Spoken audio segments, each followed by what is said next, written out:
अस्सलाम वालेकुम my YouTube family, कैसे हैं आप लोग सब। उम्मीद है आप लोग सब खैरियत से होंगे। Welcome to my kitchen. तो जी यहाँ पर आज हमारे किचन में बनने जा रही है जो रेसिपी, वो है चिकन निहारी की, जो कि बहुत ही चटपटी मज़ेदार बनने वाली है। तो जुड़े रहिएगा एंड तक, रेसिपी को लास्ट तक ज़रूर देखा करें। और जो मेरे चैनल पर अभी नए हैं वो प्लीज़ चैनल को सब्सक्राइब कर दें।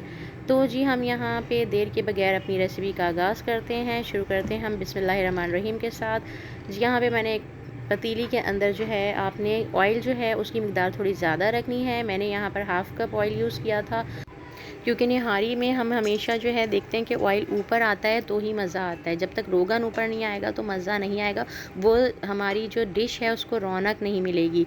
तो जी यहाँ पे इसीलिए हम जो है ऑयल थोड़ा सा ज़्यादा रखेंगे। तो आधे कप ऑयल को हमने अच्छे से गरम कर लेना है।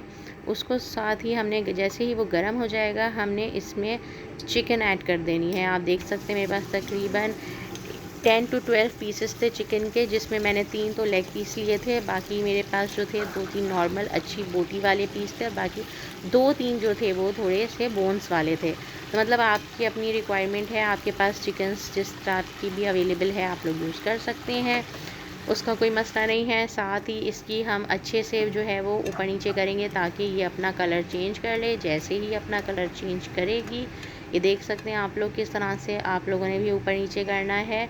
और यहाँ पे स्टेज पे अब इसने कलर चेंज कर लिया था अपना, तो हम यहाँ पे डाल देंगे 2 tablespoon of ginger garlic paste.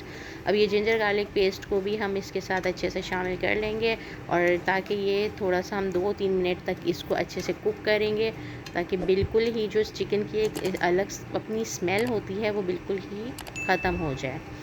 जिसके बाद हमने यहाँ पे जी लिया है निहारी का मसाला। निहारी का मसाला आपको स्क्रीन पे नज़र आ रहा होगा, यहाँ से आप लोग स्क्रीनशॉट ले सकते हैं।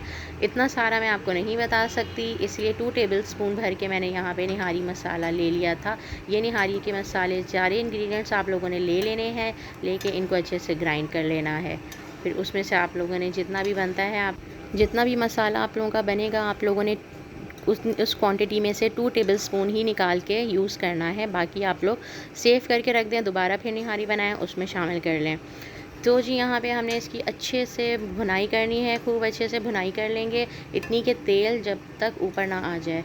चम्मच चलाते रहेंगे, भुनाई करते रहेंगे। जब मसाला जो है तेल को छोड़ देगा, तेल अलग से ऊपर आ जाएगा, तो हम तेल को जो है निकाल लेंगे। जितना भी एक्स्ट्रा ऑयल होगा वो हम सेपरेट कर लेंगे।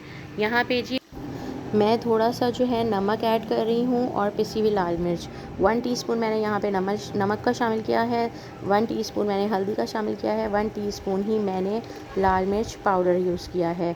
आप लोग चाहें तो स्किप भी कर सकते हैं, आपके टेस्ट के हिसाब से। थोड़ा हम लोग चटपटा यूज़ करते हैं, तो चटपटी निहारी के लिए मैंने ऐड किया है, वरना ये जो आपने निहारी मसाला बनाया है ये उसके अंदर ऑलरेडी शामिल है, तो आपको ज़रूरत नहीं है कि आप लोग एक्स्ट्रा डालें। लेकिन यहाँ पे अगर मुझे थोड़ा सा स्पाइसी पसंद है तो मैंने एक्स्ट्रा थोड़ा मसाला डाला है, नमक मिर्च और हल्दी का 1 टीस्पून।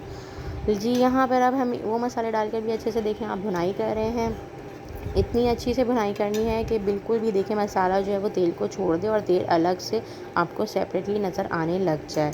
इस स्टेज पे जी अब आप देखेंगे कि मसाले ने तेल को छोड़ दिया है, तो वो एक्स्ट्रा ऑयल जो है हम इसका निकाल लेंगे। आपको इसमें नज़र आ रहा होगा कि कितने अच्छे से जो है भुनाई हो गई है इस चिकन की।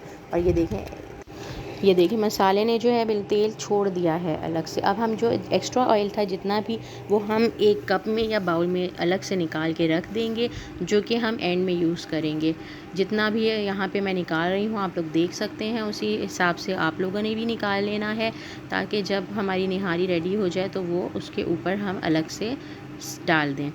क्योंकि जी निहारी जो भी स्लरी यूज़ करते हैं, जिस चीज़ का हम घोल बनाते हैं, तो वो तेल को एब्ज़ॉर्ब कर लेती है अपने अंदर, तो इसीलिए वो तेल नज़र नहीं आ रहा होता जब तक निहारी कुक होती है।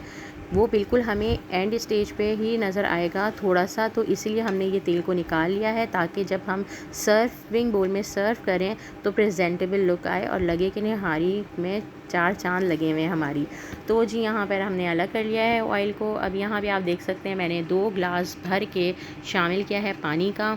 आप लोग के पास अगर ग्लास का साइज़ नॉर्मल है तो आप लोग 3 से 4 ग्लास भी डाल सकते हैं। मेरे ग्लास का साइज़ थोड़ा बड़ा है, तो आप लोग तकरीबन समझ लें मैंने 3 ग्लास पानी यूज़ किया है।